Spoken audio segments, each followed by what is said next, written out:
Well, here we are on Thursday, February 18th, 2016. And, of course, this is the Hard Starboard Radio Network, blogtalkradio.com/HSR Network. I'm your host. You may have already deduced that. Since you've listened to this program many times before, you should already be aware of that, and I think you are. I think you're just pulling my leg. I'm your host, Jasmius, Jasmius, your host, your ruler, your benevolent despot, your fountain, rabbi of conservatism, constitutionalism, Christianity, and common sense, your father figure. Monday through Friday, 6 p.m. Eastern, 3 p.m. Pacific. Yes, call-in number 646-478-5068, and yes, that line, multiple lines on that number are open and available. Email address, jasmius@comcast.net. And I got an email. In fact, I got an email right before showtime today. Let me read it to you, just for the heck of it. It's from someplace called Jansen Agency, which doesn't have its own email domain. It says jansenagency@gmail.com. I came across your resume on Monster and saw some real potential and felt you could be a good fit for a couple of current openings we have with our company at this time. The position I am looking to... Notice, first sentence, it says, a good fit for a couple of current openings that we have with our company at this time. The position I am looking to fill, position singular, well, which is it? A couple of openings or one position? Already there's an inconsistency. The position I'm looking to fill is an entry-level management and customer service position. Well, which is it? Management or customer service? And if it's customer service, well, I'm not suited to that. Management? Well, I don't know, perhaps, but that would depend on what it was. What is, the Jansen Agency, it suggests it's a personnel firm as opposed to an actual, in other words, a go-between, an employment agency, a recruiter. I don't know what they do or in what field or management. I don't know. Perhaps, maybe customer service. Not real suited for that. At your earliest convenience, you can call me during business hours as well as email me. Best regards, Juliana Tucker. I think I'll send her an email just for kicks, just to see what she comes back with. I Googled Jansen Agency, and they don't have a website, which probably helps explain why they're using a Gmail email address or email account.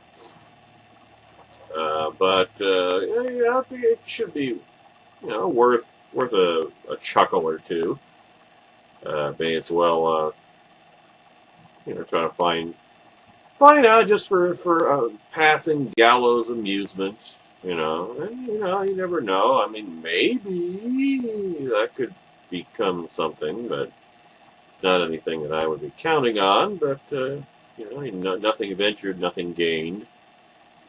I'll be real. At this point, I don't have any illusions. I dispense with the. If it's something I know I'm not suited to, why stick myself into it? There's no point. If it's not going to work, it's not going to work, and I know it's not going to work. I know what I'm suited to do and what I'm not suited to do, and anything customer service or sales or anything that people, or you need to be a people person. That's not me. I'm not a people person. I'm not a salesperson. I hate that. In that sense, it's funny because, BuzzFeed has these quizzes where, see which character you are on this show or this movie or what have you. I've taken that BuzzFeed survey for the Big Bang Theory, 2 or 3 times. Every single time I keep coming up Sheldon Cooper.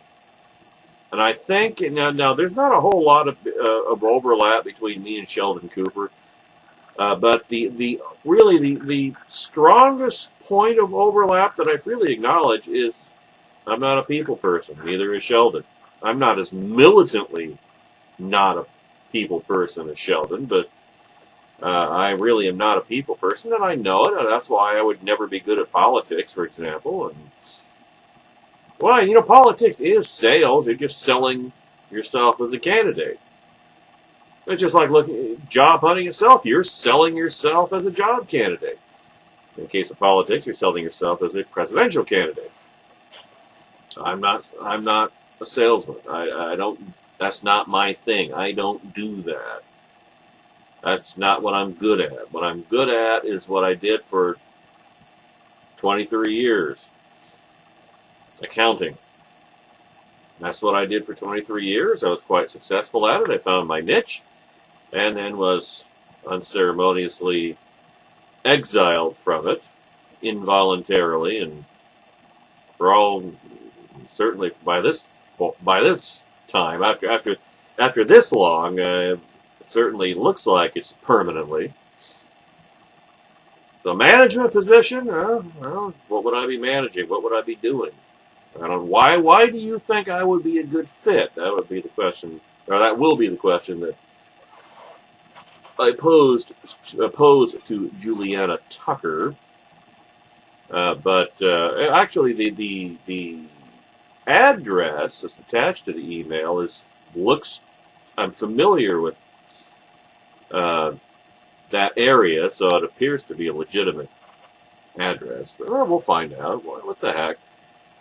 Of course, this and writing are what I enjoy doing, what I would like to be able to do for a living, if, of course, the endeavors of one Douglas V. Gibbs ever take off. And who the hell knows? Who knows what he tells me and what he doesn't tell me? I have no idea.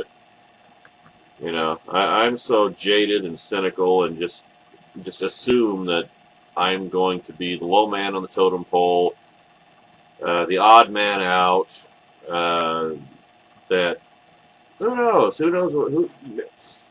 I recall not too long ago, end of last year, that Mr. Gibbs was telling me that he was just about out of money. He might not be able to make his mortgage payment. I haven't heard a word about it since. Now, I don't know whether that's because Mrs. Pistachio told him, don't share our intimate financial details with that guy up in Washington. Maybe that's it. Maybe he's just chosen on his own to be more circumspect about personal details of his life.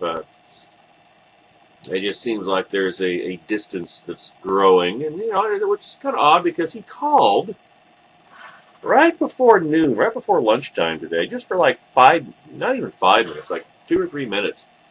So I just want to check in, see how you're doing, like I was ill or something. And I gave my usual flip answer with a little kernel of truth to it.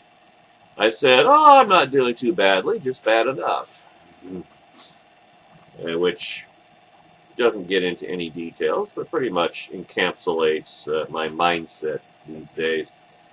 And you can find more of this witty repartee here at blogtalkradio.com/HSR network. 8 3/4 years, or you could say 13/15 of a decade. That works too.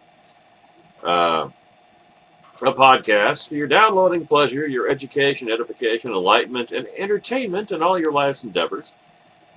6.5 years more await you at blogtalkradio.com/American Daily Review, production of the Hard Starboard Radio Network, airing Saturdays, 2 p.m. Eastern, 11 a.m. Pacific. It is the kickoff and first 2 hours of the 3-hour Saturday radio, or Saturday afternoon radio extravaganza, in which Mr. Gibbs and myself blast our way through the All-Star Collision Big stories of the week. All-Star Collision, part of the CarStar network, located at 522 Railroad Street, Corona, California. If you have any auto body detailing or repair needs, and you are in the Gibbs pocket of Southern California, All-Star Collision, the Patriots at All-Star Collision are the only place to go, the only place you need to go. Why go anywhere else? Their web address, allstarci.com, to find out everything you need to know, everything you could ever dream of knowing about this loyal and steadfast sponsor and partner. And to speak to a live Patriot, call 951-279-9161. All-Star Collision, the kings of wreck and roll. And they bring you the All-Star Collision at Big Stories of the Week. I don't know what we'd call it once we went to 3 hours a day weekdays, but I'm sure we'd think of something. I'm sure I would think of something, because I seem to be the one that comes up with these things, you know, the local show with a global footprint, and other catchy and snappy phrases and slogans.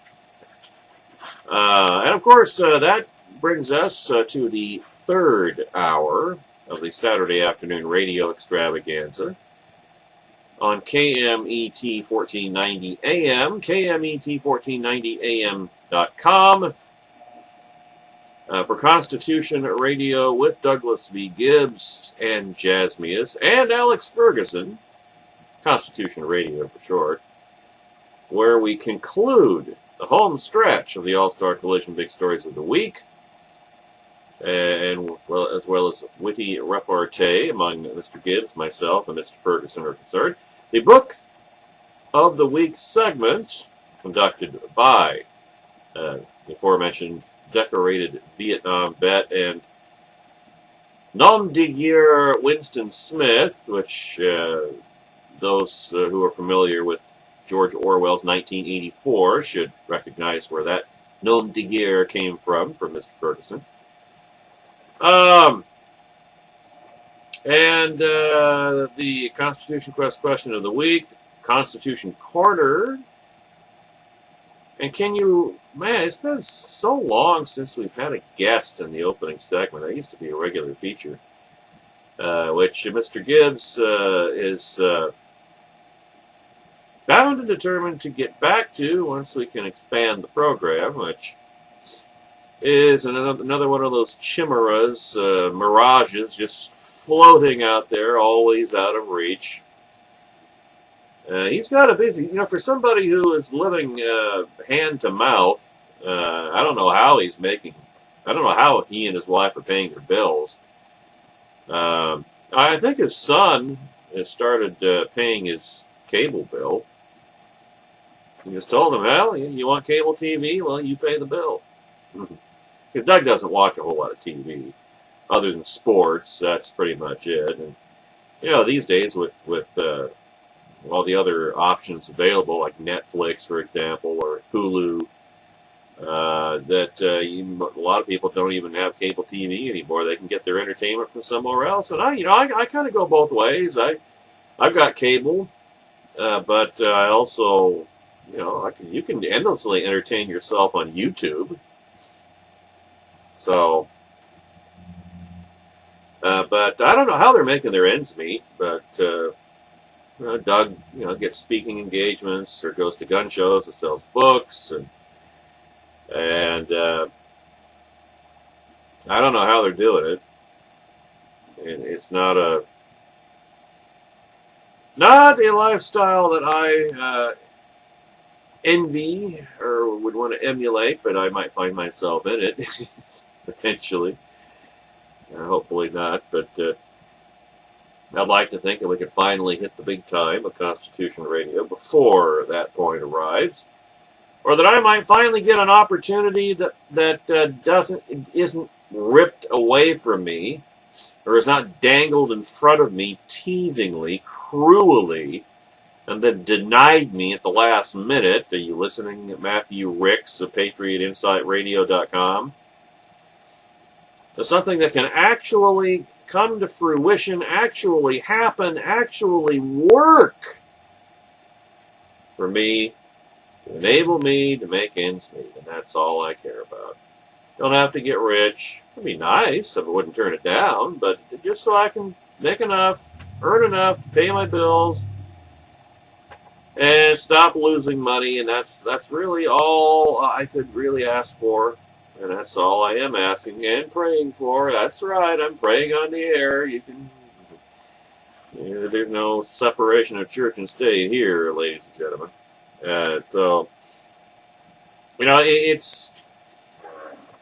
Yeah, because the times in which we live, oh, by the way, I've got all the videos updated for our YouTube channels, youtube.com/hardstarboardradio, youtube.com/American Daily Review 2. Now I just have to get them all uploaded. And I probably should have uploaded one this morning, but I wanted to get writing on politicalpistachio.com, but I'll get one going after the podcast today, and try to get everything updated before Saturday, because, of course, Saturday, there's another Saturday afternoon extravaganza rolling around yet again, 2 p.m. Eastern, 11 a.m. Pacific, beginning at blogtalkradio.com/American Daily Review 2. It's...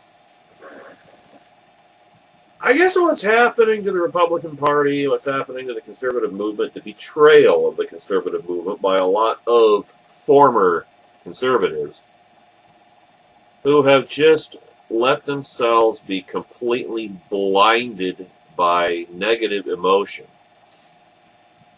So much so that they are being bilked and swindled and bamboozled and fooled by one Donald Trump, the Clintonoid stalking horse, the Democrat, the jackass in pachyderm's clothing. And it's really gotten, I noticed this 2 years ago. You go all the way back to the Ted Cruz Obamacare defundageddon event, which just drove me absolutely nuts, because it just nothing about it made any sense. How could Tea Partiers possibly be so easily fooled into believing that Obamacare could be defunded when 5/6 of Obamacare funding is statutory, not discretionary, so Congress couldn't defund it without repealing Obamacare, and that's not possible until we have a Republican Senate, a Republican House, and a Republican President. And we don't have that. We don't have the White House right now. And yet, for all of that, Ted Cruz just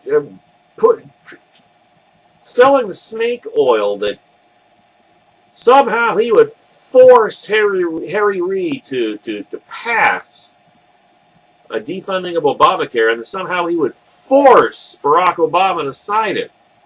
It was ridiculous. And yet here were Tea Partiers saying, yeah, yeah, yeah. It's just the most frustrating thing in the world to me. It's not, it's sharing the goal, but realizing that it can't be done at the present time. We didn't have the numbers. We still don't have the White House.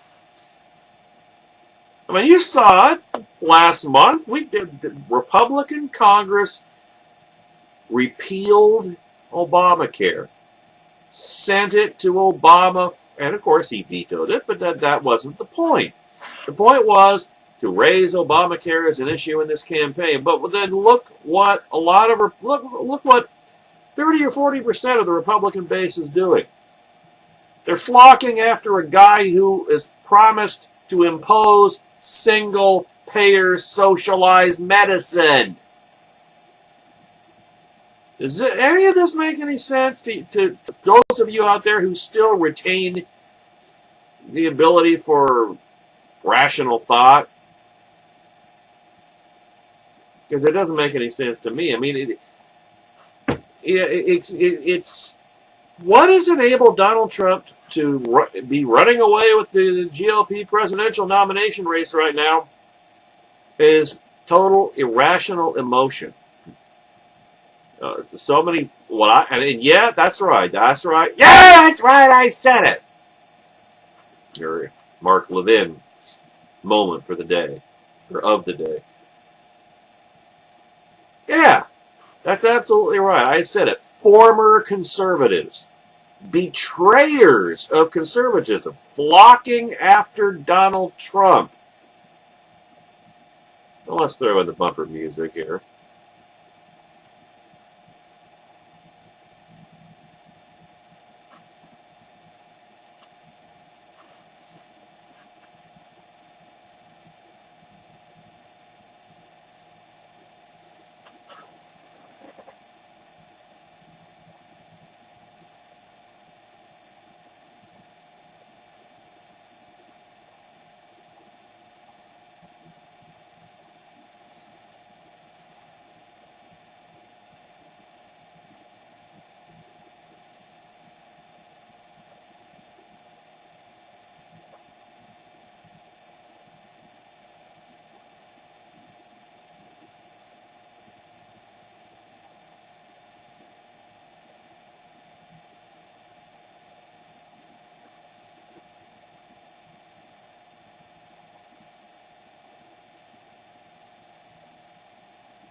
There are a lot of former conservatives who have flocked after Donald Trump, and the reason they've done so is out of insane, irrational, incoherent anger at all the wrong people.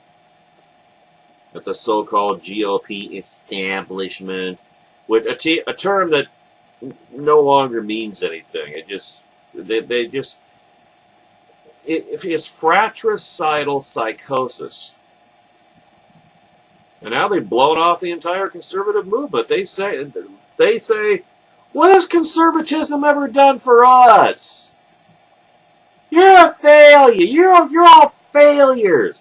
Donald Trump's a winner. Donald Trump always wins. No, Donald Trump doesn't always win. Donald Trump didn't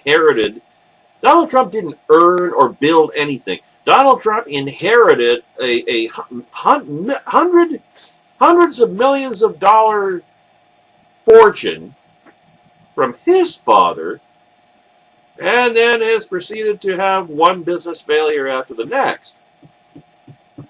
He just hasn't managed to piss it all away. But Donald Trump is not a winner.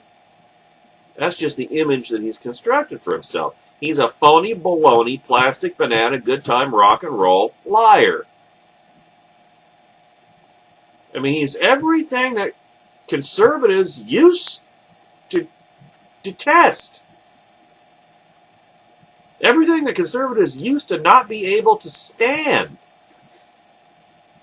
Everything that conservatives used to despise. And now here's a lot of former conservatives flocking after Donald Trump based on a lie. They want to be lied to. What has conservatism ever done for us? Well, a great deal, actually. Let us restore some perspective. Courtesy of Charles Cook at actually in the newest, or the next issue of National Review magazine. We're a funny bunch on the right, prone inexorably to depression and eschatology. Since the Democrat sweeps of 2006 and 2008 launched 1,000 leftnik cries of, "At long last, conservatism is dead! Dead, dead, dead!" We have been engaged in one of the great political rebuilding projects in American history, for which a lot of conservatives obviously did not have the patience. And especially since a lot of them were the reason for the Democrat sweeps of 2006 and 2008 as well. 2006 is when this phenomenon really started to arise. In the space of just 10 years, Republicans and their backers have managed to clamp an iron jaw upon the House of Representatives and retake a majority in the Senate to win and keep the lion's share of state houses and governor's mansions, and most crucial, to move away from George W. Bush's disastrous compassionate conservatism toward a more classical, philosophically correct offering, or coherent offering, If, as seems eminently possible, a man with a gleaming R next to his name is inaugurated next January 20th, the right will be given its first chance to meet, well, not if it's Trump. The right will be given its first chance at meaningful reform in over a decade, and this time with an anti-cronyist Tea Party hooked up to the circus, a portion of which are chasing after Donald Trump. So take that with a grain of salt. Yet, in spite of all of these achievements, and with less than a year to go before our chance to complete the refurbishment is upon us, many of us are beginning to sound like Reg. Reg, for those who are unfamiliar with Monty Python's Life of Brian, is a fictional Judean rabble-rouser who loathes the Roman Empire and seeks to undermine it at every turn. Unable to see the advances that have been made around him, Reg takes to asking rhetorical questions that, in the grand scheme of things, are both extraordinarily myopic and politically ill-advised. What, he inquires indignantly at one of his insurrectionist meetings, have Romans ever done for us? To which the truculent crowd responds predictably, an awful lot. All right, Reg eventually concedes with irritation. But apart from the sanitation, medicine, education, wine, public order, irrigation, roads, the freshwater system, and public health, what have the Romans ever done for us? He must have loved the Dark Ages, because finally he was vindicated. The answer to this absurd question, delivered as the coup de grace: the aqueducts?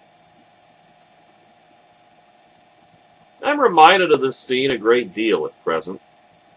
Consider, if you will, how often disenchanted conservatives, or former conservatives, propose in earnest that conservatism hasn't conserved anything, and by extension that the Republican Party has failed to represent anything more than Democrat light. Consider, too, how readily right-leaning voters express a peculiarly Painian desire to burn it all down and start again. Is this starting to sound familiar? My Tea Party friends? Even those of you who haven't gotten swindled by Donald Trump. Prior to the Iowa caucuses, the Daily Caller's Tucker Carlson joined a growing chorus of such voices, submitting that Donald Trump was doing so well in the polls because conservatism had failed and needed to be replaced. Replaced with what? This assessment was broadly praised, especially by those who have become convinced that Republicans and their ideological allies are all but collaborating with the enemy. Is this starting to sound familiar, my Tea Party friends? Looking in the mirror yet? Unspoken, but everywhere implied, was a modest variation on Reg's infamous query: what has conservatism ever done for us? When confronted by this challenge, one is tempted to list the monumental ideological victories that the right has won over the past 40 years. And rightly so. Since Ronald Reagan made his first serious presidential run in 1976, conservatism has produced a cornucopia of significant changes, not only to government policy, but to the baseline presumptions of American life. Among these alterations are the tarring and feathering of the relatively technocratic mindset that obtained from the onset of the New Deal to the end of the 1970s, the marginalization of wage and price controls, and other centralizing tools, the lowering of destructive tax rates on income and other forms of wealth, which Bernie Sanders wants to jack back up to those levels again, the deregulation of a significant number of major industries, a renewed focus on national sovereignty, the successful reform of the welfare system, a consensus around free trade, which is going away thanks to Donald Trump, a much lower minimum wage, a focus on both the text and the original meaning of the Constitution when discussing limits on government power, the restoration of the right to keep and bear arms, a stronger protection of freedom of expression, which Democrats are openly trying to do away with, that and the Second Amendment, a national partial birth abortion ban, which was declared unconstitutional, the death of speech-killing campaign finance reform. I wouldn't call it a death. The Citizens United beat back that particular beast. And lest we forget the peaceful dismantling of the Soviet Union. For some much-needed context, understand that the GOP standard-bearer in the early 1970s, Richard Nixon, was the mind behind the Environmental Pollution Agency, whereas today's Republican candidates are opposed to so many departments that they can't always remember all of their names. A little Rick Perry reference there. But I will not dwell on the past. Instead, I will argue that we need to look so far back to answer the charge, or that we need not look so far back to answer the charge. Rather, we can contemplate the past decade with some considerable pride. Because conservatives aim to repeal so much of the damage done by communism of late, we can at times feel hopeless and even angry. In theory, we understand that the people backed Obama twice and that his veto stands proudly in the way of our getting to reverse his excesses.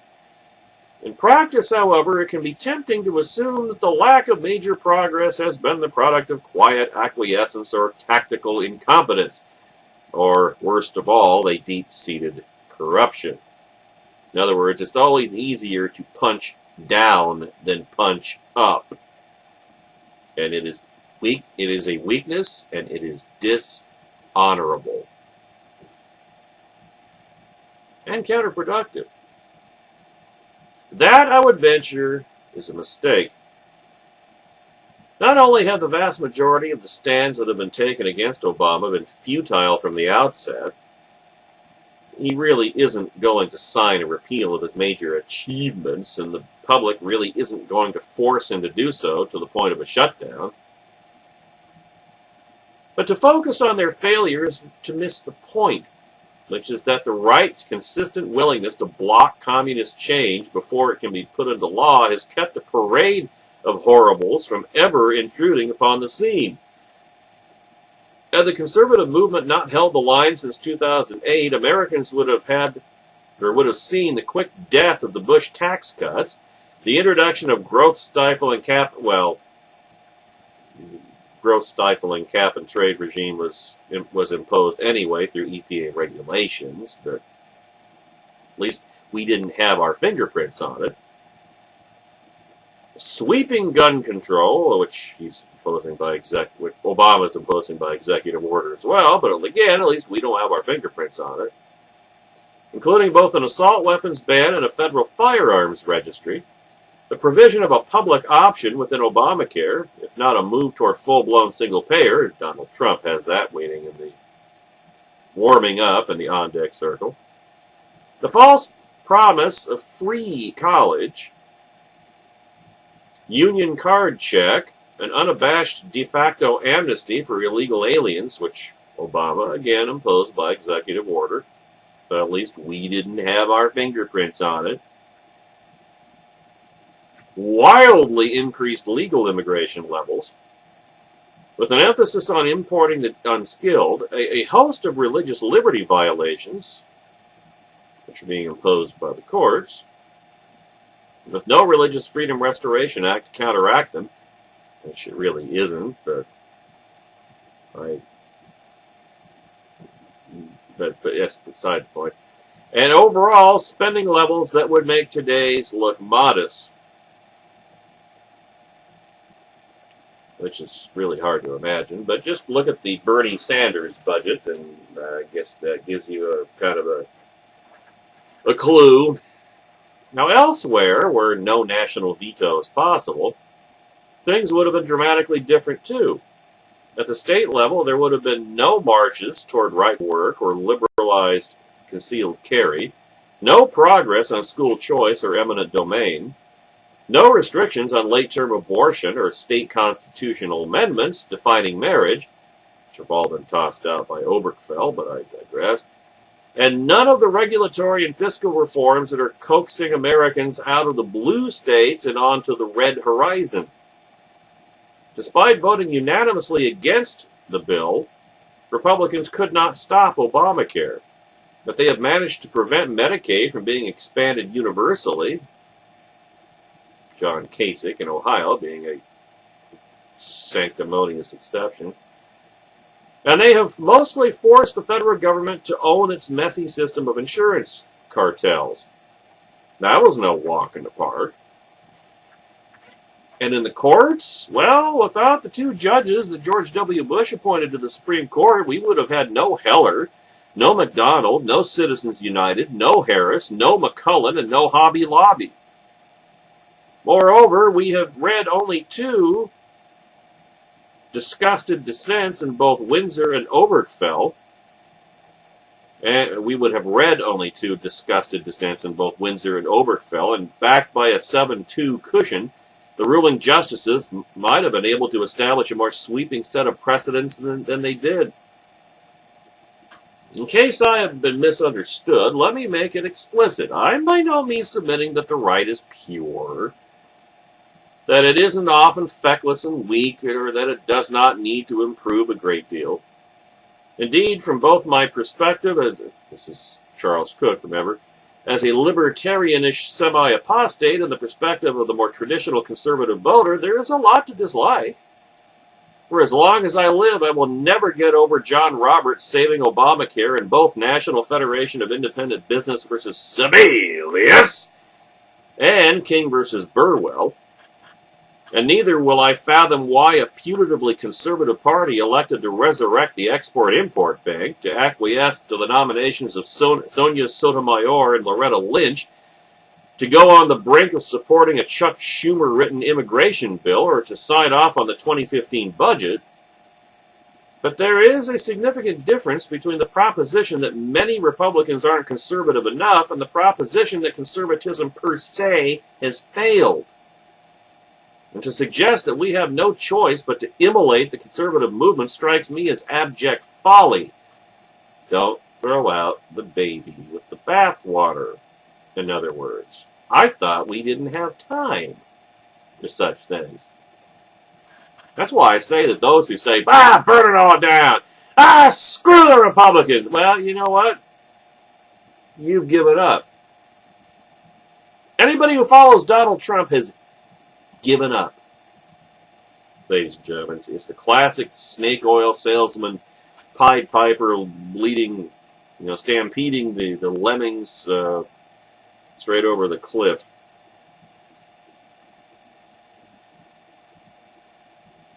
There have been failures, and yes, sometimes the Republican Party is dangerously out of step with a large portion of its voters, but there is also a significant record of both long and short-term achievements that should not be sniffed at. Unfashionable as it is to admit, the proximate cause of our present discomfort is not Mitch McConnell, not Mitt Romney, not Paul Ryan, but Barack Obama and Nancy Pelosi and the people who put them in the position to inflict substantial damage on the country in the first instance. And if you want to trace it back far enough, it's the pre-Tea Party tighty-whities that handed Congress back to the Democrats in the first place in 2006, leading us to 2008 and Barack Obama, and the rest is history. You cannot yield, you cannot abandon ground that you hold. Politics is a zero-sum game. If we lose ground, that means the bad guys gain it. You do the best you can with what you have. It's never going to be perfect, but I would rather have somebody who is with us 60 or 70 or 80% of the time than someone who is with us none. Wouldn't you agree? Look at the results of the past 10 years. What has conservatism ever done for us? A great deal, I would venture. And it would be prudent to see what it can deliver the next time it has a chance. We're just not going to have a chance if we nominate Donald Trump. And which, if the cards fall in the right order, might be less than 12 months from now. But not according to the polls.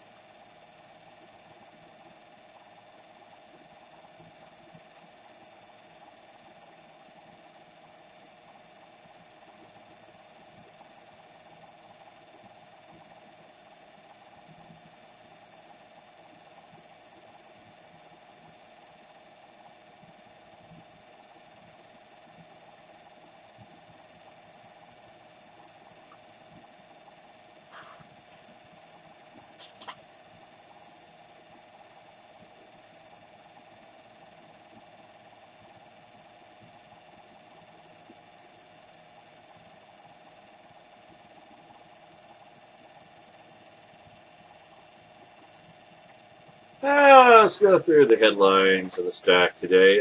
First up, I don't know if you saw the story about the latest Black Lives Matter racist criminal assault, this time on a United States Marine. That's right. Black Lives Matter racists attacked, robbed, and hospitalized Christopher Marquez, a United States Marine. And just get into the story here, because this just really... It is illustrative of the Obama race war, which is on a piecemeal basis now. Who knows whether they can get it up to the full scale if they want to, if the White House wants to. But, I have to ask the question, isn't it amazing how footloose and fancy-free these roving packs of black predators feel to punk and pick off and try to murder members of other ethnic demographics? It's like they know they're above the law and that their skin color protects them from any accountability for their violent, murderous actions. Gosh, I wonder where they could have ever gotten that idea. Well, meet the latest Obama race war casualty. This is from the Daily Caller. A former Marine became the target of... Well, of course, there's no such thing as a former Marine. Just ask any former Marine. They'll say, there's no such thing as an ex-Marine. Once a Marine, always a Marine. But a former Marine became the target of an alleged assault at a McDonald's last Friday night as a crowd of youths cornered him and demanded he answer the question, "Do you believe Black Lives Matter?" before knocking him unconscious and robbing him. Christopher Marquez, a veteran of Iraq and recipient of the Bronze Star for Valor, said he was dining at a McDonald's. Does it really count as dining?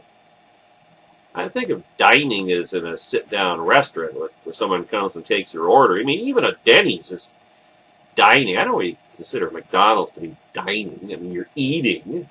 Is that really dining? They don't give you utensils unless you ask for them, and even then they're plastic. Yeah, anyway, that's not really the point, but it just... choice of words, it's impossible for me not to notice. Christopher Marquez, a veteran of Iraq and recipient of the Bronze Star for Valor, said he was dining at a McDonald's in northwestern Washington, D.C., keep that in mind, when a group of black teenagers came up to him and allegedly began harassing him about the Black Lives Matter movement. Marquez ignored them, which prompted calls and shouts that he was a racist. Now note the dynamic of this encounter, folks. Mr. Marquez was minding his own business, not bothering or offending anybody. It was his black attackers who accosted and insulted him with racial epithets, in other words, calling him a racist. Yet somehow he was the racist for no other reason than his passively declining to capitulate to their racist assault. Maybe he'll stick to Burger King and Wendy's and Jack in the Box from now on. Marquez left the establishment after eating, but allegedly sustained a sudden blow to the back of his head outside the McDonald's, which knocked him unconscious. When he woke up, his pants were ripped and wallet gone, which contained $400 in cash, 3 credit cards, his VA medical card, school identification, Metro card, and driver's license. When I was in the Marine Corps, I served with people from many different backgrounds, ethnicities, religions, and races, Marquez told the Daily Caller.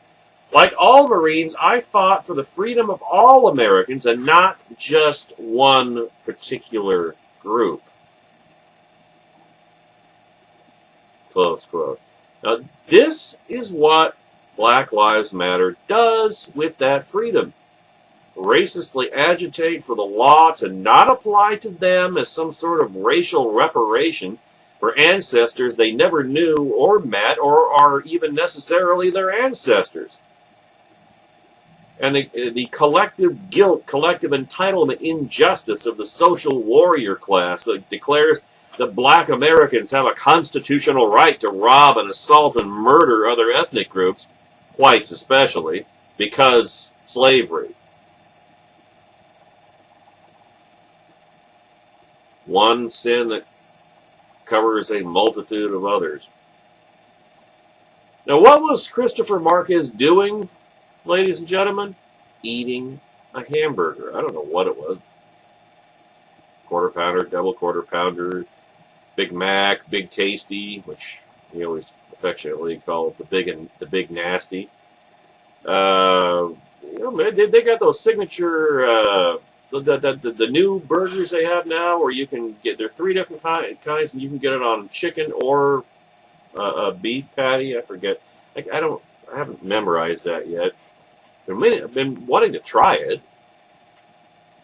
which I will here before too long. But that's all he was doing. He was eating. If he was offending anybody, it was the Hindus, and I don't see Hindu lives matter anywhere in this story. Now, and do note the locale of this attack, Washington, D.C. Then scrutinize this quote for the Daily Caller. A female graduate student at Washington, D.C.'s Trinity Washington University was hospitalized after being viciously attacked by an unidentified group of female Utes.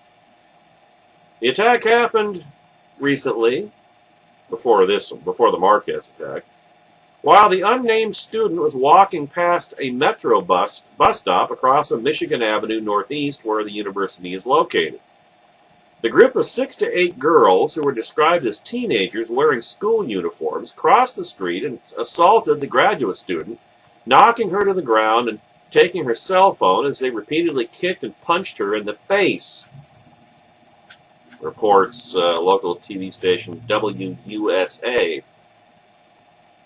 The assault prompted a response from University President Patricia McGuire, who said the growing bout of violence involving young people across the city needs to stop.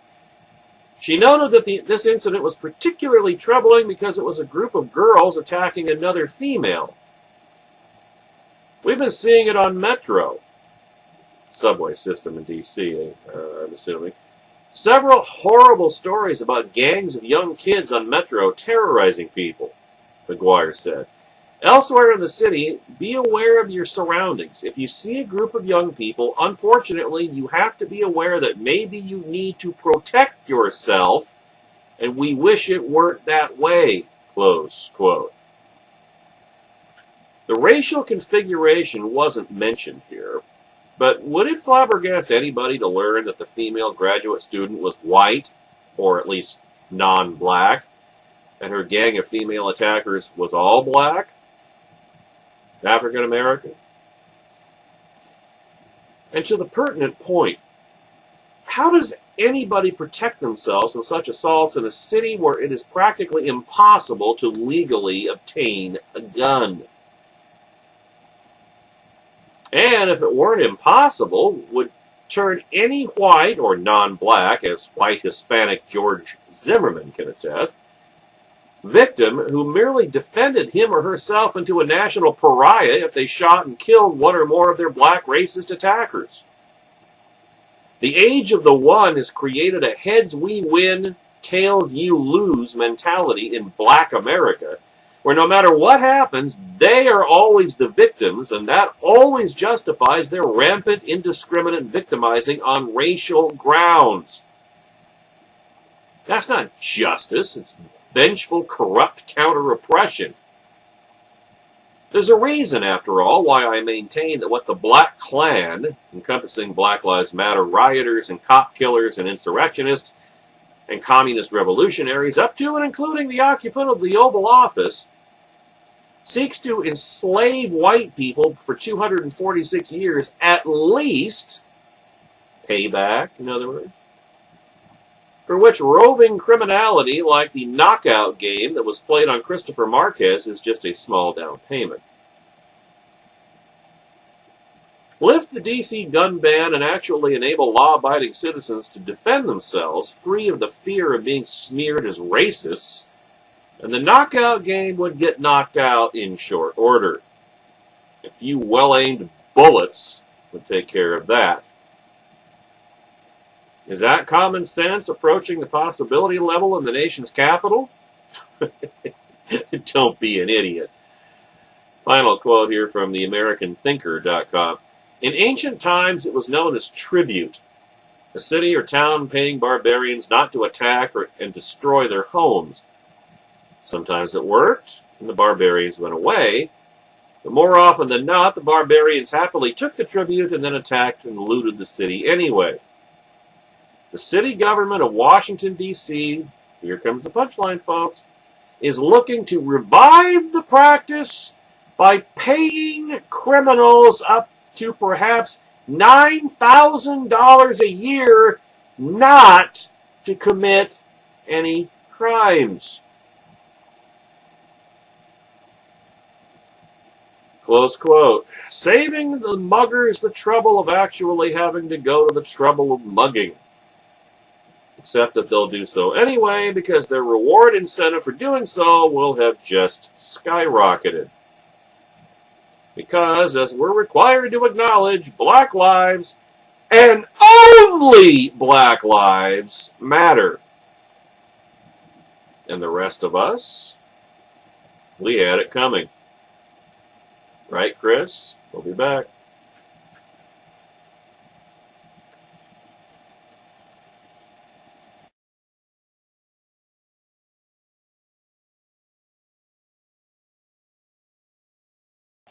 Here we go again. Hour number 2, Hard Starboard Radio Network. It's Thursday, February the 18th, 2016. Nikki Haley just can't seem to make up her mind, can she? Here's what I wrote a month ago about the direction in which Nikki Haley appeared to be leaning in the GOP presidential race. Governor Haley was halfway back, I wrote a month ago at politicalpistachio.com, in my wheelhouse telling the much-needed truth about Donald Trump. This devastating truth-telling about Marco Rubio, in a matter of speaking, buried her to the hilt, blasting Rubio for his amnesty stance with the Gang of Eight a couple of years ago. No, 3 years ago, excuse me. Well, now, you can't pigeonhole her as an immigration squish after her tap dancing on Trump's testicles, now can ya? This is an intelligent conservative leader who is not buffaloed or bamboozled by populist foolishness, remembers and retains her principles, and recognizes the pathway to electoral victory next November, and that it will not come via Donald Trump or Marco Rubio. That leaves by process of elimination a certain Texas senator you might have heard of once or twice, which is fascinating as I've been pondering of late what would make a suitable, or who would make a suitable running mate for Ted Cruz in light of his having alienated pretty much the entire GOP over the past few years. Close quote. Well, so, I mean, it looked like, by process of elimination, Nikki Haley was going to endorse Ted Cruz. Well, in the words of Emily Latella, never mind. Or you could characterize it as GOP RIP. Rest in peace, Republican Party. From thestate.com. U.S. Senator Marco Rubio will win South Carolina's most coveted Republican endorsement of the 2016 presidential race when Governor Nikki Haley announces her support at a Chapin rally on Wednesday evening. So this was last night. A source with knowledge of the governor's decision told the state. Haley, the state's most popular GOP politician in polls, has decided to back the... Well, he's not... This is a mischaracterization. Rubio is not an establishment candidate.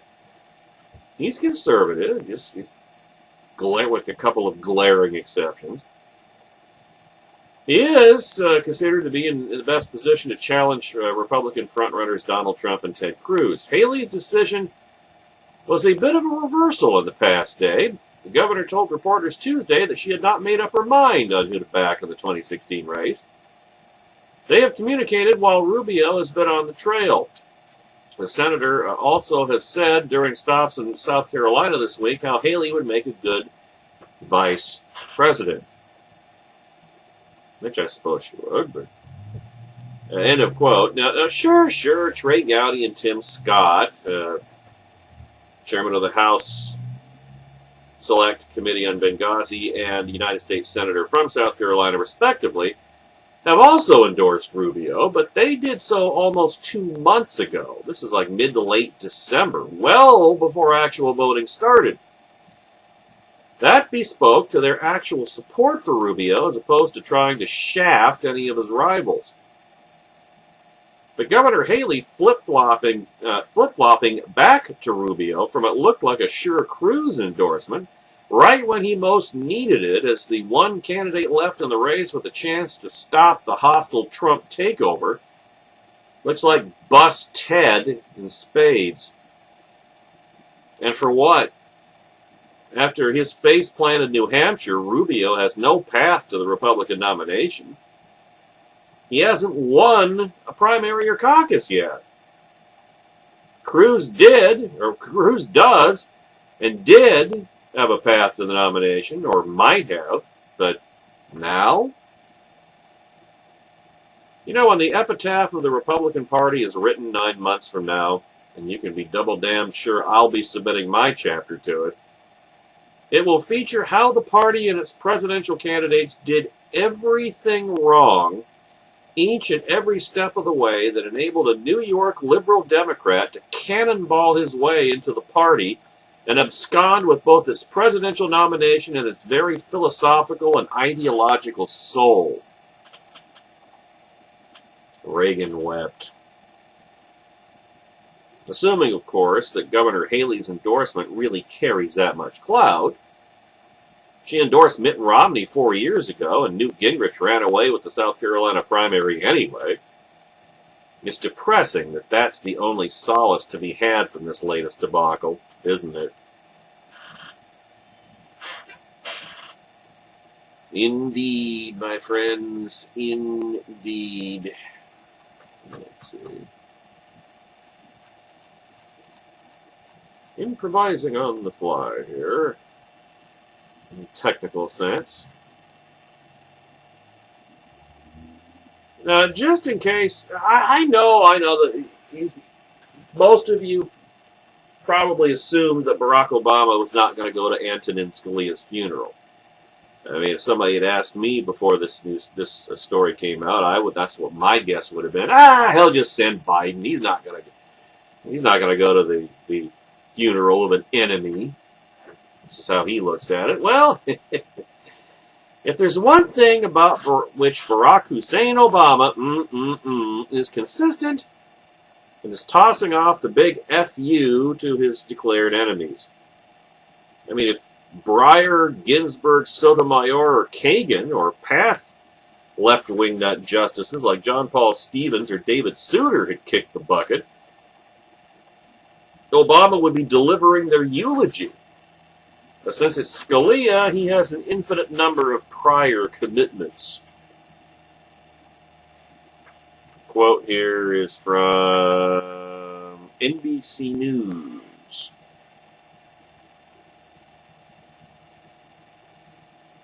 Okay. Barack Obama will not attend Justice Antonin Scalia's funeral Saturday, the White House confirmed. Instead, Obama will pay his respects on Friday when Scalia's body lies in repose in the Great Hall of the Supreme Court building. Vice President Joe Biden will attend Scalia's funeral at the Basilica of the National Shrine of the Immaculate Conception, the White House said Wednesday during a press briefing. When asked whether Obama's Saturday plans included golfing, White House spokesjerk Josh Earnest pointedly ducked the question and stressed instead that Obama believes it is important to honor Scalia's life and service. Close quote. Which means Obama's going golfing instead. One of the infinite number of better things he has to do. I suppose it's a more honest contempt than his attending and nodding off, as Biden doubtless will, or sneering and furtively and obscenely gesturing, and you know what I'm talking about.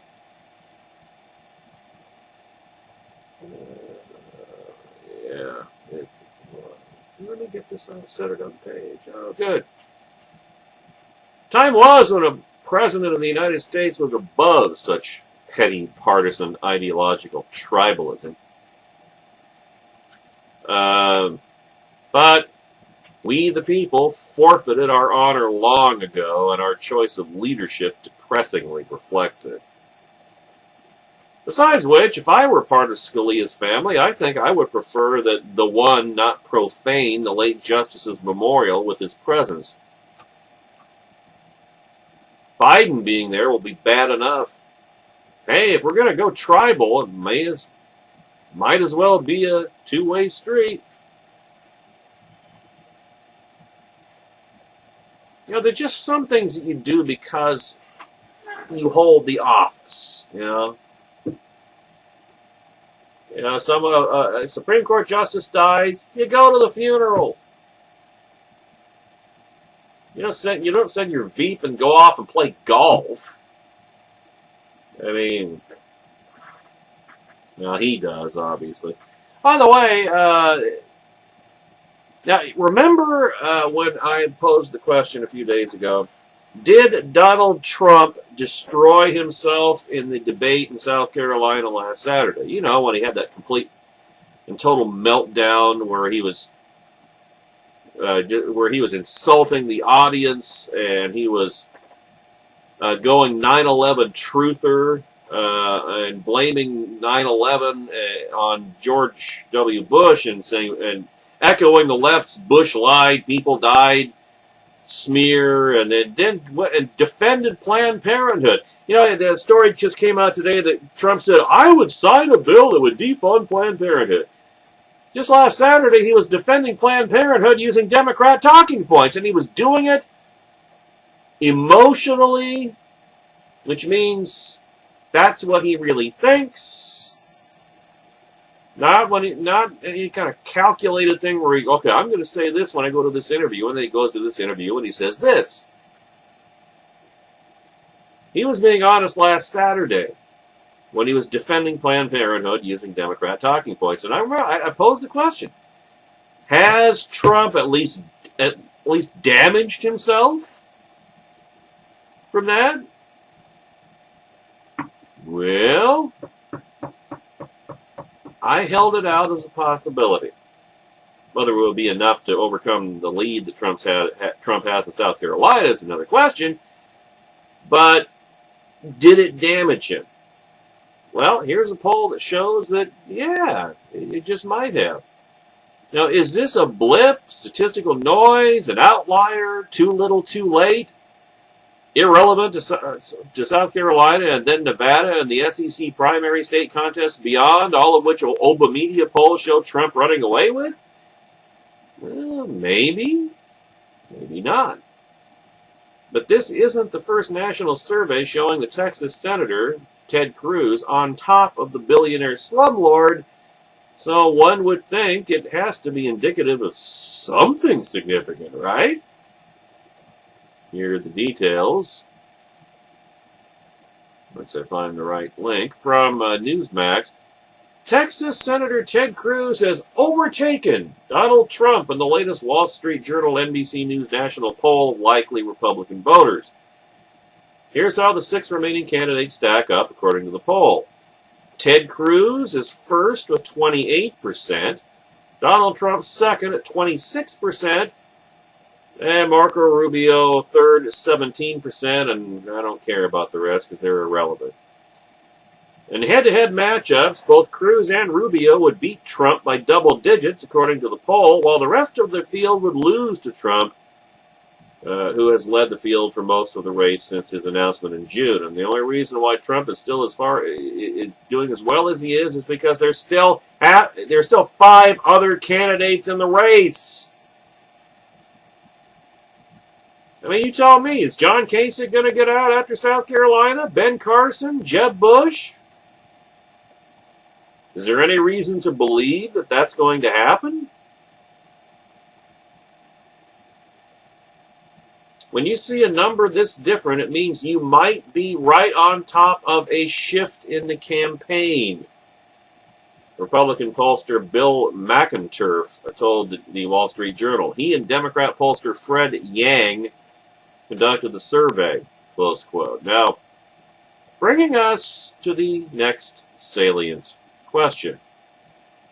What has happened recently in the GOP race, as I say, that could cause such a shift away from Trump and towards Senator Cruz?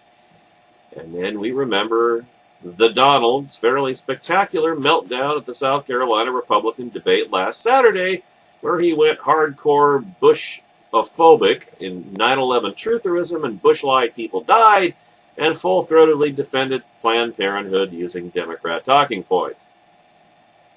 According to this survey, it did finally open some voter eyes. The poll was conducted February 14th through the 16th after Saturday's South Carolina debate, with some respondents saying Trump's performances there affected their opinions. He just lost his cool, said Daniel Cleveland of Spartanburg, South Carolina. It was the first time I've seen him lose his cool like that. He was very upset. I thought at first maybe he was serious, but the more I watched him, to me he is not serious, said Bonnie Cartes of Buckeye, Arizona. Close quote. Well, welcome to the island, Bonnie. Whether you're bringing enough recovering ex-Trump maniacs with you to deny Hairboy a winning streak that launches his momentum into an unstoppable juggernaut remains to be seen. But, well, we can always hope and pray, can't we?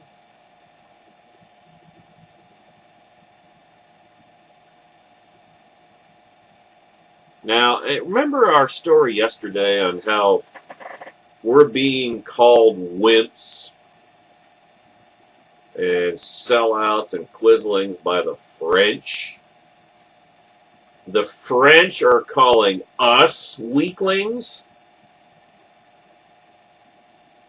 Here's an example of why, folks. Ashton Carter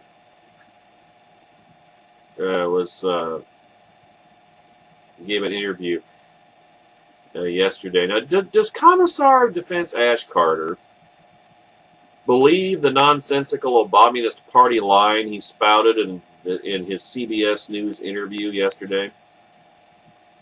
Honestly, I tend to think he's not smart enough to be able to parse it.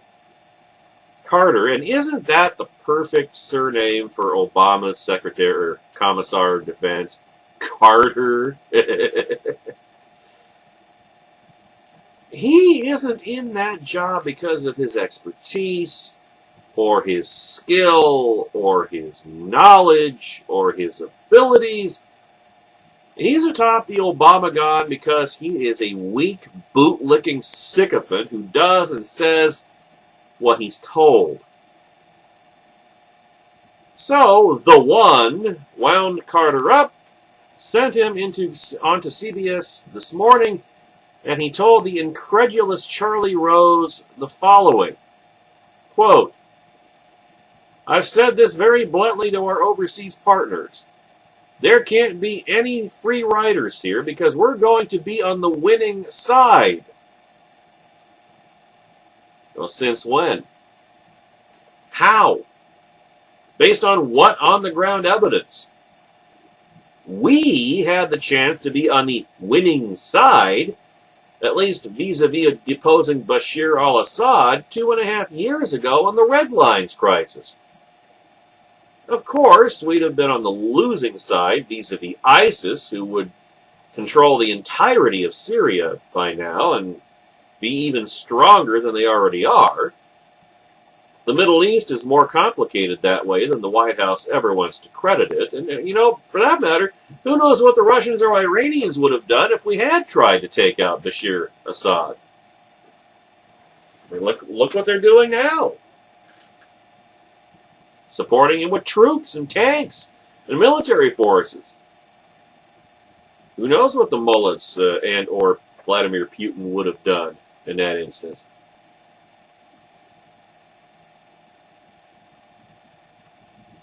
Instead, Obama blinked and punted the whole Syria mess to the Russians, which is why I say that Putin's forces are in Syria at Obama's engraved invitation. They have the initiative. They're the ones calling the shots. So how are we going to be on the winning side, Ash? We'll remember who contributed and who didn't. And we aren't out to do people favors here, and we're not asking for anybody to do us favors either, that's pretty good, because nobody would be doing us any favors. But people need to act in their own long-term interests, so we'll remember. Stop the tape. Now, that sounds vaguely like a flaccid threat that nobody is going to take seriously, doesn't it? Least of all, Vladimir Putin. What's the penalty for those who don't contribute? Commissar Carter. That you guys get to define, and that you guys get to define what's in Moscow's long-term interest. How are you going to make that stick? Resume the quote. Carter said any country on the sidelines who needs to get in the game should get in the game. Stop the tape again. How are you going to compel them to do so? Much less play your game by your rules. I see all kinds of moral preening here without any coercive power to back it up. Resume the quote. That's what I was doing in Brussels, and overwhelmingly people came on behind that, and to the Russians and the Iranians who are not contributing and are actually causing more problems in the region. That's going to come back and get them. Carter said. Wait, stop the tape again. What's going to come back and get them, Ash? From whom? You guys are approaching this like it's some kind of faculty lounge exercise instead of the real world. And you're all so much smarter than the Kremlin and the mullahs, and they're somehow gonna find out that you were right and they were wrong all along, and actually admit it to their shamed chagrin. Meanwhile, in the real world, Putin and Ali Khamenei have gotten everything they wanted and more from you, like bullies stealing nerds' lunch money. And you continue to delude yourselves in this dream world of yours that Syria will miraculously and inevitably turn in your favor. You know, it's much like when the cyber bully hacked Sheldon Cooper's World of Warcraft account on Big Bang Theory, and the guys went to his house all loaded for bear, thinking that their moral suasion was going to carry the day and get all his stuff back. Well, how did that turn out? Yeah, I think anybody who's a Big Bang Theory fan knows how that turned out. Sheldon not only didn't get back his World of Warcraft items, he lost his prized Klingon Batleth to the bully as well. And if you recall, what did it take for justice to finally be done? Yeah, that's right. A swift kick in the nuts from Penny. There's a lesson in that for Ash Carter, and but his boss will never permit him to learn it because he thinks he already knows everything. Which is why Vladimir Putin publicly said that Obama has mush for brains not too long ago. Resume the quote. Everybody looks to Russia as if that this has been a win-win for them in Russia. They're a player. They have supported Assad. Assad is in a much better position. I'm sorry. This is Charlie Rose countering. I'm sorry. Commissar Carter, everybody looks to Russia as if this has been a win-win for them in Syria. They're a player. They have supported Assad. Assad is in a much better position. All of which is true, by the way. Rose pointed all of this out. I mean, people look at what Putin has done and said that he's been a master strategist in the way he's played a weak hand. The hand's not weak now, is it? Possession is 9/10 of the law. You know, everybody except Barack Obama, that is, because Ash Carter responded, well, where does that strategy lead? Carter asked. It's leading to the prolongation of the civil war in Syria, which is not in Russia's interest. It's not. Close quote. Prolongation? No. Winning? Yes.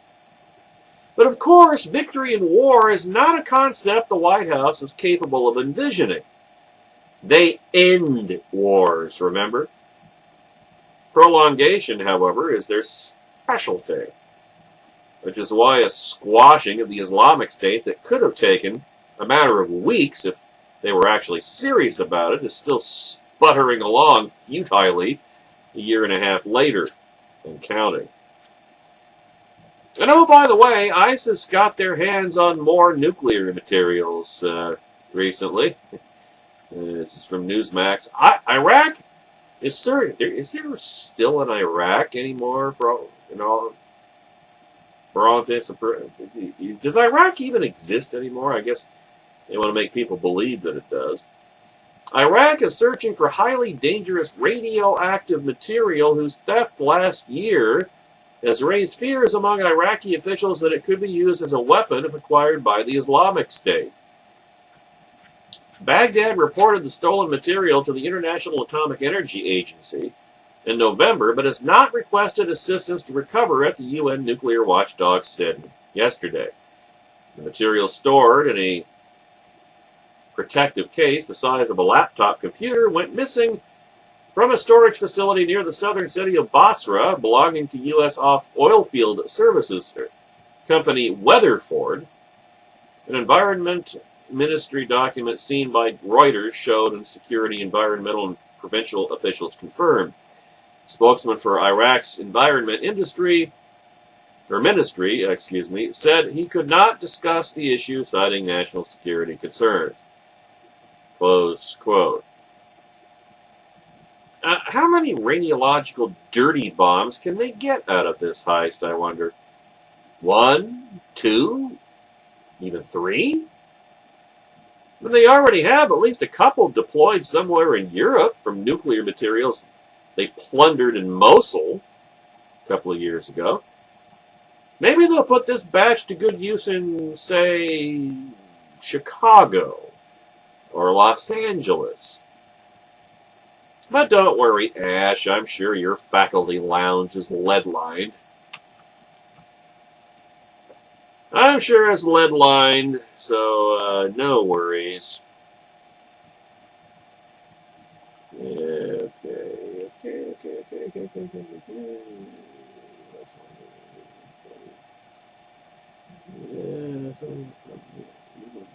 They plundered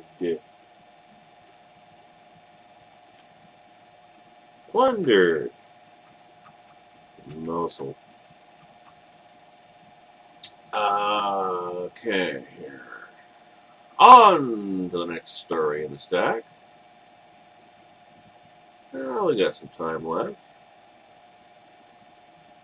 You can check this one off the Donald Trump New York liberal list.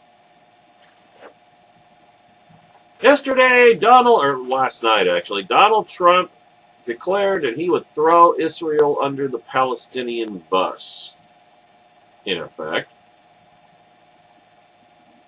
That's what neutrality between two parties between which there isn't anything remotely close to moral parity amounts to, after all. Heck, it's what Barack Obama openly proclaimed before his repeated attempts to shaft the Jews on the Palestinians' behalf.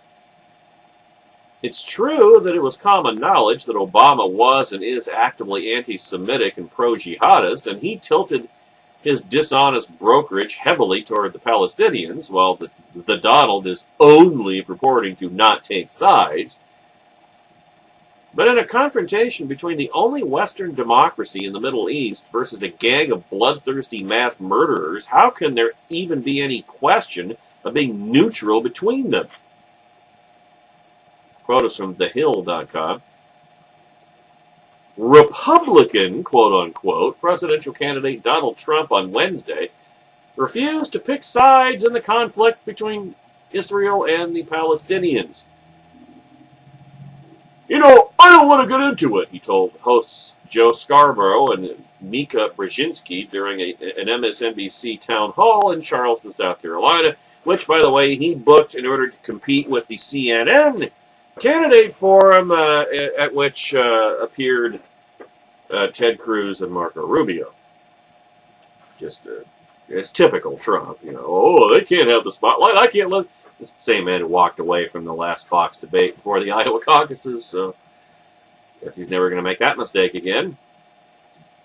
Now, to be fair, this could also have been because Trump is utterly ignorant of the issue and has suddenly discovered the merits of not flaunting said ignorance for the whole country to see in vivid technicolor, which would suggest that his Iowa defeat did teach him something after all, although his pro-Code Pink, pro-abortion debate outburst last weekend argues against that. If I win, I don't want to be in a position where I'm saying to you, my choice, and the other side now says, we don't want Trump involved, Trump said of potentially winning the presidency and then brokering a lasting peace deal, there's no such thing as a lasting peace deal until one side destroys the other one. Then there will be lasting peace. Between them, anyway. But I have to ask the question, why not? Why don't you want to be in a position where you're saying my choice and the other side now saying we don't want Trump? Why not? If he made it clear that he's pro-Israel, think about this for a minute. If Trump made it clear that he's pro-Israel, a position, by the way, that is or was a sacrament on the right and enjoys 62% general public support, everybody, not just on the right, everybody, 62% public support. And the Palestinians retorted that they didn't want him involved in yet another round of farcical peace negotiations. That would be an indication that they knew, the Palestinians, that they couldn't bamboozle him and that the Israelis knew he had their backs. It's all about incentives, like I keep saying. It would also perhaps get across to the Palestinians that a Trump administration was not going to serve as the Palestinians' useful dupe muscle to force the Jews into submitting to any and all Palestinian demands. The Palestinians, in other words, would have to genuinely negotiate if a two-state solution is truly what they sought. And if it isn't, and the peace process has been a quarter-century genocidal fraud all along, which it has been and remains to this day, then that would be flushed out into the open as well. The proclamation of neutrality, by contrast, communicates to the Palestinians that a President Trump can be had, pressured, manipulated, or they can just cut a separate deal with him. So remember, the only thing Donald Trump really cares about is Donald Trump himself. He doesn't care about anybody or anything else.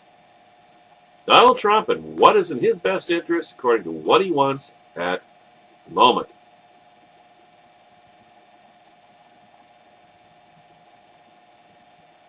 So the Palestinians are going to believe he can be had, pressured, manipulated against their enemy, Israel, and what should be our natural no-brainer ally, Israel.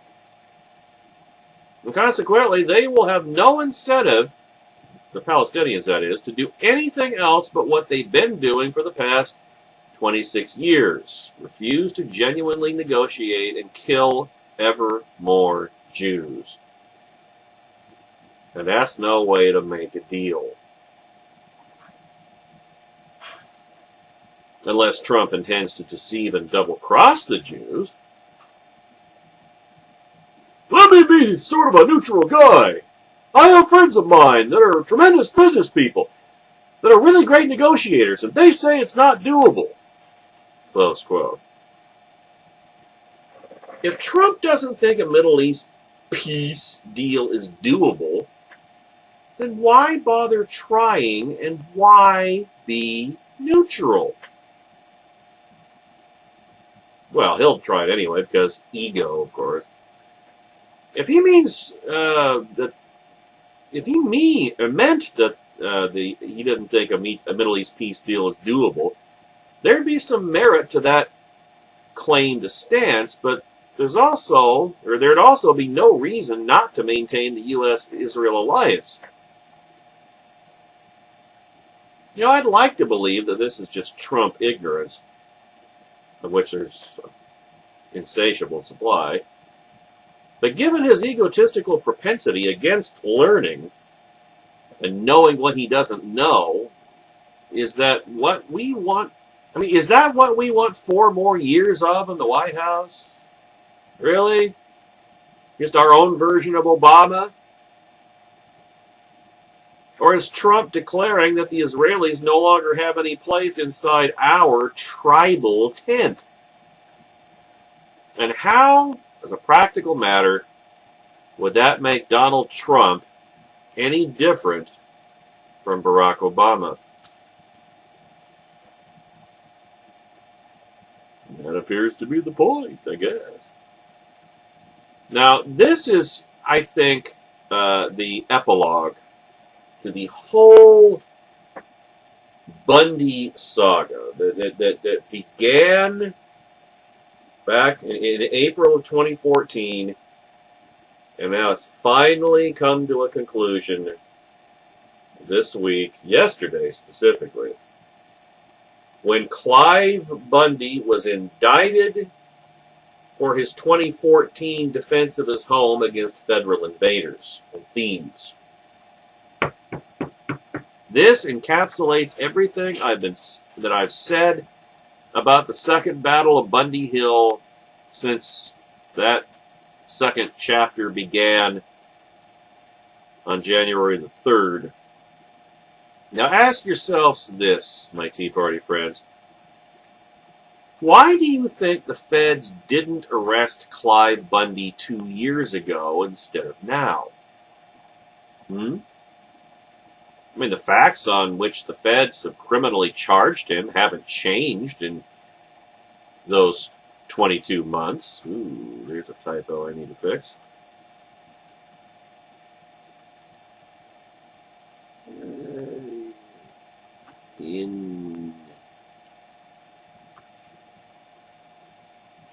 Oops. Error. Put that in there. The facts on which the feds have criminally charged Cliven Bundy haven't changed in those 22 months.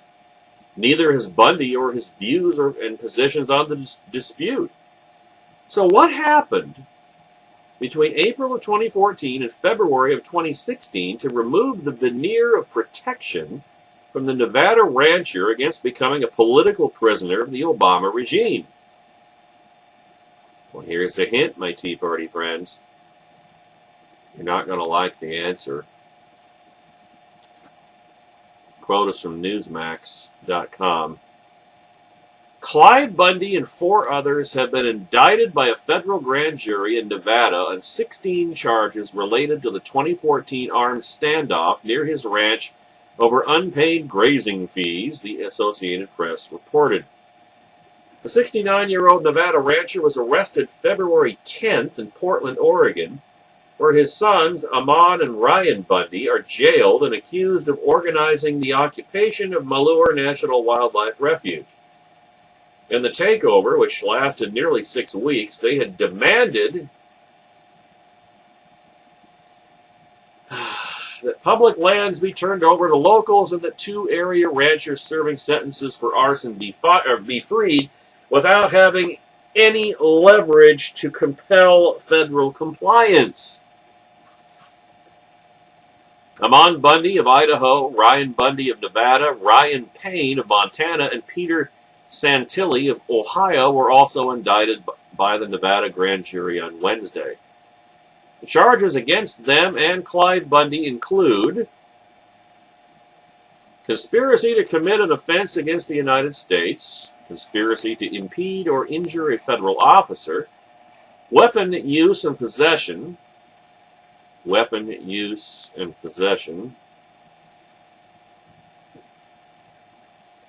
Second Amendment, doesn't even enter in here, right?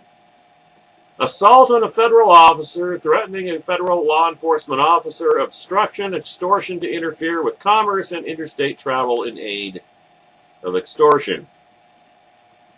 This indictment sends a resounding message to those who wish to participate in violent acts that our resolve to pursue them and enforce the law remains unwavering. A Nevada FBI special agent in charge, Laura Bucheit, snarled in a written statement. Cliven Bundy is accused of leading a massive armed assault. He was defending his home. Massive armed assault of 200 followers to stop federal law agents who were stealing about 400 of Bundy's cattle on Bundy's land that the feds usurped in April 2014, according to documents filed by U.S. attorneys on Wednesday. Close quote. I just thought I would drain the Obama BS out of the regime's account of the first Battle of Bundy Hill. I thought you would appreciate it. Wow, this indictment sends a resounding message to those who would wish to participate in violent acts that our resolve to pursue them and enforce the law remains unwavering. Wow, that sounds bold and testicular and gauntlet-laying, doesn't it? Throwing down the gauntlet. But I have a question. Why did the feds wait almost 2 full years to send this resounding message? Why didn't they arrest Cliven Bundy and his friends 2 years ago? Why are they only doing it now? Well, that's a rhetorical question. The answer is obvious. 2 years ago, the feds were the armed aggressors and thieves, invading a man's home, stealing his livelihood, threatening his family, in a long-running, ideologically driven effort to destroy him. The optics for the Obama regime were awful. To have stormed Casa Bundy and either dragged him and his family and friends... Another edit I need to make. Bear with me, folks. Family and friends away in chains or gun them down outright would have been to confirm every suspicion and accusation that the right has ever had about Barack Obama. To say nothing of vindicating Cliven Bundy and making a martyr out of him. It would have been a public relations disaster of epic proportions that would have set back the environmental tentacle of the White House agenda. I said it repeatedly, and I'll say it again. The Bundy Hill battles always have taken place on a propaganda, not literal battlefield. When it was the feds attacking Cliven Bundy, that was an easy narrative for the public at large to grasp. Big, jackbooted thug government tromping on the little guy. Terrible optics for the feds. And that, and not the rule of law, which no longer exists in this country, is what was protecting Cliven Bundy. But when his sons, Amon and Ryan, led their friends into the Malheur National Wildlife Refuge on that fool's extortion errand that got Robert Lavoie Finicum killed, the Bundys forfeited, they threw away that protection. They flipped the public relations optics against themselves and in the government's favor, in the eyes of the ignorant, disinterested, low-information voter public. And the arrest and retroactive criminal indictment of Cliven Bundy, who had no role in and nothing to do with the Second Battle of Bundy Hill, is the incontrovertible truth. So what can we learn? What should we learn from this entire saga, my Tea Party friends?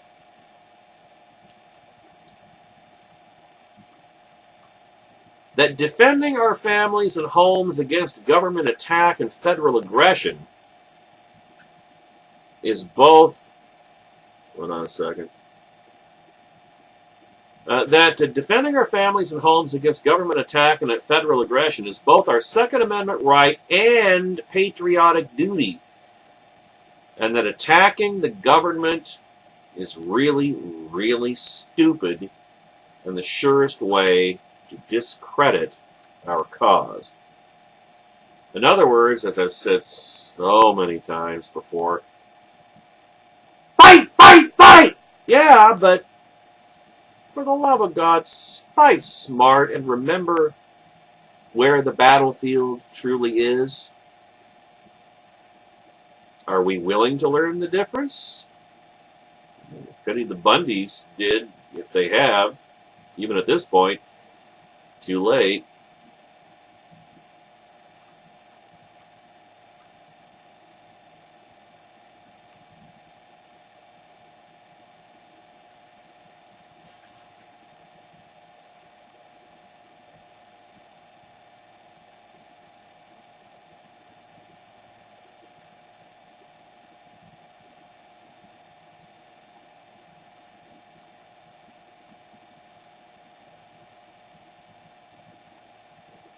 We'll save the Obama vacation in Cuba next month for Open Thighs Friday tomorrow.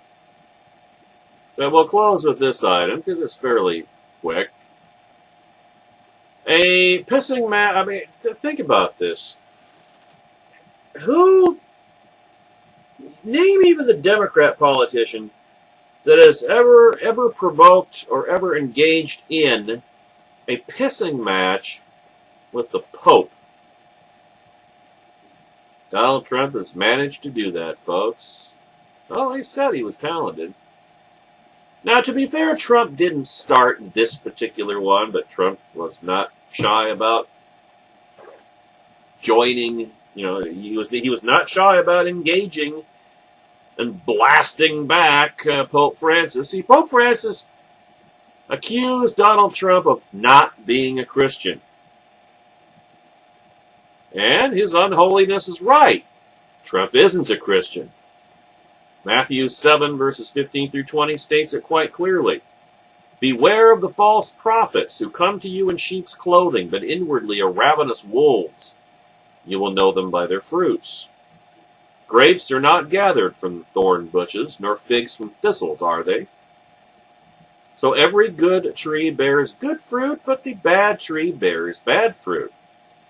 A good tree cannot produce bad fruit, nor can a bad tree produce good fruit. Every tree that does not bear good fruit is cut down and thrown into the fire. So then you will know them by their fruits. Now, Trump's hyper-prideful fruit indicates a great many things about him, but that he's a true Christian is not one of them. The punchline is, neither really is Francis, which makes this a takes-one-to-know-one dynamic. Here's the quote from Newsmax. U.S. Republican, in quotes, presidential candidate Donald Trump is not Christian because of his views on immigration. Remember where the Pope has been the last week or so? Pope Francis said this on his way back to Rome from Mexico. Here's this adjective again. In a freewheeling conversation. Why is every conversation with Pope Francis freewheeling? What the hell does that even mean in this context? In a freewheeling conversation with reporters on his flight back from a visit to Mexico, Francis was asked about Trump and some of his statements, such as vowing to build a wall between the United States and Mexico if he becomes president. A person who thinks only about building walls wherever they may be and not building bridges is not Christian, Francis said in an answer to a specific question about Trump's views. That is not in the gospel. Close quote. Now, actually, there's nothing in the gospel about immigration policy at all, truth be told. So what that statement amounted to was Francis accusing Trump of not being left-wing and disguising it in religious rhetorical religious imagery. Now, that's not Christian, or what's not Christian about Trump is that by promising to build a wall between the U.S. and Mexico, he's bearing false witness. Because the man who has benefited handsomely from cheap, illegal alien labor in his various and sundry business endeavors has no intention of following through on his bellicose immigration rhetoric, but is only dispensing it to bilk Republican voters into supporting him. But Francis can't point that out either because he's fallen for Trump's lies or because he's in on the scam himself as a loyal card-carrying member of the far left, which would render him not Christian as well. Now, Trump's faux indignant but trademark reaction to the Pope's accurate but not in the way he thinks accusation wasn't exactly a soft answer. Asked about the comments, Trump said they were really not a nice thing to say and that attacking someone's faith is disgraceful. He also said, if it's good, I like the Pope. If it's bad, I don't like the Pope. Trump later said Pope Francis would regret those words if and when ISIS attacks the Vatican. Close quote. Now, what's that supposed to mean? That if a Trump administration got wind of an imminent ISIS attack plot against Vatican City, he would stand back and let it happen in order to teach the Pope a lesson? Vicarious revenge? Is he really that petty? Murderously petty? Or is Trump claiming that he's the only candidate serious about stopping ISIS? Now, the former would be, like I say, a murderous level of butthurt, but the latter, it would simply be more false witness bearing. In addition to being a non sequitur to the issue on which Francis was attacking Trump in the first place. Yeah, if you ever wondered what it would look like when two false prophets quarreled, now you have your answer. We'll see you on open... Okay. Oh, there it is. See you tomorrow on Open Thighs Friday, ladies and gentlemen. blogtalkradio.com/HSR Network, 6 p.m. Eastern, 3 p.m. Pacific. Have a great evening.